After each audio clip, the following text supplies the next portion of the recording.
Car खरीदना सबका सपना है। कार खरीदेंगे तो भरवाना होगा पेट्रोल या डीजल आएगा महंगा, फिर पेट्रोल डीजल से होगा पॉल्यूशन।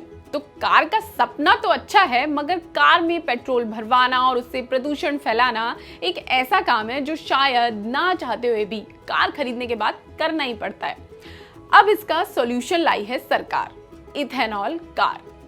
क्या है इथेनॉल, कैसे बनता है, कैसे काम करता है, और इसके बारे में मैं आपको यहाँ किसान तक के प्लेटफॉर्म पर क्यों बता रही हूँ। अगर ये सब सवाल अब तक आपके दिमाग में आ चुके हैं तो बने रहिए मेरे साथ, क्योंकि आगे देने वाली हूँ इन सभी सवालों के जवाब। और हाँ, जो भी कहूंगी वो सिर्फ यूं ही पढ़ कर नहीं कहूंगी, एक्सपर्ट्स की बाइट भी है मेरे पास। तो खबर के साथ करते हैं शुरुआत। खबर ये है कि केंद्रीय सड़क परिवहन मंत्री नितिन गडकरी ने हाल ही में दुनिया की पहली इथेनॉल कार लॉन्च कर दी है। ये कार है टोयोटा इनोवा हाईक्रॉस। अब करते हैं इससे जुड़े सवालों की बात। पहला सवाल, इथेनॉल क्या है और कैसे बनता है। तो इथेनॉल एक प्रकार का अल्कोहल है। इसे पेट्रोल में मिलाकर गाड़ियों में ईंधन यानी फ्यूल की तरह इस्तेमाल किया जा सकता है। ज्यादातर इसका उत्पादन गन्ने की फसल से होता है, लेकिन इस लिस्ट में अब चावल, गेहूं, आलू जैसी फसलों का नाम भी जुड़ रहा है। कहा जा रहा है कि इन फसलों के बाय प्रोडक्ट से भी इथेनॉल बन सकता है। अब आता है सवाल कि इथेनॉल का फायदा क्या है। आखिर क्यों सरकार इथेनॉल फ्यूल को लेकर इतनी ज्यादा सतर्क है। तो इसका एक मुख्य कारण ये है कि इससे प्रदूषण कम होगा। ये एक तरह का हरित ईंधन है। बताया जाता है कि इथेनॉल में 35% ऑक्सीजन होती है और इस फ्यूल को इस्तेमाल करने से नाइट्रोजन ऑक्साइड के उत्सर्जन में कमी आती है। माना जा रहा है कि इथेनॉल वाहनों के आने से प्रदूषण की बढ़ती समस्या से काफी हद तक निजात मिल जाएगी। कयास ये भी है कि ये पेट्रोल डीजल की तुलना में सस्ता होगा। इथेनॉल कारों के भविष्य को लेकर हमने ऑटो एक्सपर्ट टूटू धवन से भी की बात। देखिए उन्होंने क्या कहा। जब आप एथेनॉल बेस्ड गाड़ी की बात कर रहे हैं तो ये स्पेशल फ्लेक्स इंजन्स बनाए जाएंगे, जिनकी ऑब्वियसली इन्वेस्टमेंट मैन्युफैक्चरर्स को करनी पड़ेगी ज़्यादा, और उसके बाद उसका जो ऑफसेट है एक्सपेंसेस वो कस्टमर को देने पड़ेंगे। आपको पेट्रोल या एथेनॉल मिक्स्ड पेट्रोल सस्ता जरूर मिलेगा, बट डिपेंड करता है आपकी कंजम्पशन के ऊपर। जो आप उसको सिर्फ गाड़ी को 400-500 या 1000 किलोमीटर ही सिर्फ चलाते हैं तो it may not be viable कि आप वो इतनी महंगी गाड़ी खरीदिए और उसको सिर्फ पेट्रोल बचाने के लिए 50% या 60% या 70% आपको डिस्काउंट जिस पे मिलेगा फ्यूल के ऊपर, वो आप उसको ऑफसेट कर सकेंगे in terms of return on investment.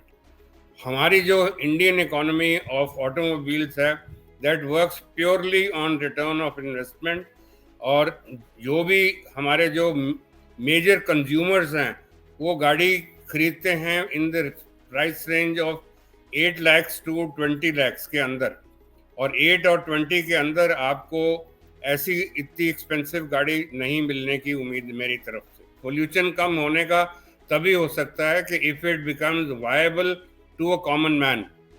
देखिए, बाहर के देशों के अंदर ये जो हैं उनके साथ साथ सब्सिडीज भी गवर्नमेंट की तरफ से दी जाती हैं, और on top of that it is not like Indian conditions. Indian conditions हैं जहाँ हमारे छोटे टाउन्स हैं और टाउन के अंदर ही गाड़ियाँ ज़्यादा चलती हैं।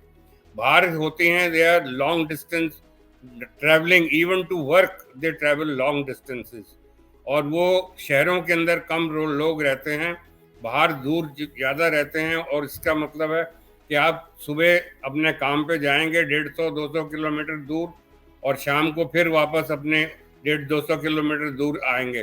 तो उनके लिए इट मेक सेंस कि आप वो महंगी गाड़ी खरीदिए और आपको फ्यूल के अंदर आपकी कॉस्ट ऑफसेट हो जाएगी। अब आता है बड़ा सवाल कि जब इथेनॉल बनेगा ही फसलों के बाय प्रोडक्ट से यानी कृषि उत्पादों से, तो इसका किसानों को क्या और कितना फायदा होगा। इसका जवाब भी हमने जानने की कोशिश की एक्सपर्ट से। सुनिए उन्होंने क्या कहा। जैसे कि आप जान रहे हैं कि इथेनॉल जो है हमारी जो पेट्रोलियम पदार्थ में जो इसकी ब्लेंडिंग की जा रही है, और सामान्यतः जो है अभी तक जो सरकार है 10% ब्लेंडिंग करती थी, अब जो है संतुति जो धीरे से आ रही है वो 20% की आ रही है। और जैसे कि अभी भट्ट साहब कह रहे थे कि अभी हमारा 100% इथेनॉल बेस्ड फ्यूल पे हमारी मशीनरी आ रही है, तो इसका मतलब क्या है कि अब हमारे किसानों का जो है बहुत ही सुनहरा अवसर आ रहा है। जैसे जैसे इथेनॉल की ब्लेंडिंग बढ़ती जाएगी वैसे वैसे जो है हमारे जो कृषि आधारित इथेनॉल का जो बनाने की प्रक्रिया है उसकी जो मांग बढ़ेगी, साथ ही साथ किसान का शुद्ध लाभ बढ़ेगा। जैसे आपने देखा है कि गन्ने का जो प्राइस है पहले केवल चीनी के आधार पर ही फिक्स किया जाता था और उसके बाद मोलासेस को बहुत कम उसका वैल्यू दी जाती थी। जब से मोलासेस से इथेनॉल बनने लगा है तब से चीनी तो है ही है, साथ ही साथ बगास का पैसा भी जोड़ा जाता है, साथ ही साथ आपका मोलासेस का पैसा जोड़ा जाता है। तो उससे क्या है कि जो हमारी चीनी उद्योग है वो चीनी उद्योग को एक प्राइस जो किसान को पे करने के लिए बहुत ही अहम टूल्स होते हैं जिससे वो अपना पैसा लगातार पेमेंट कर सकते हैं। क्योंकि जब आपकी मार्केट में चीनी का स्लम्प होता है लेकिन इथेनॉल का या आपका मोलासेस की बिक्री जो है लगातार बनी रहती है, तो उससे बीच बीच में चीनी उद्योग को पैसा मिलता रहता है और उससे वो अपना पेमेंट करते हैं, जो किसानों को कहीं ना कहीं उनके भुगतान के लिए बहुत ही सहयोगी और बहुत ही महत्वपूर्ण एक टूल होते हैं, जिससे किसान को समय से पैसा मिल जाता है और उसको 1 वर्ष का बजाय 2 वर्ष 3 वर्ष कभी कभी देखते 4 वर्ष इंतजार करना पड़ता है अपना गन्ना डालने के बाद, वो उसको नहीं करना पड़ेगा।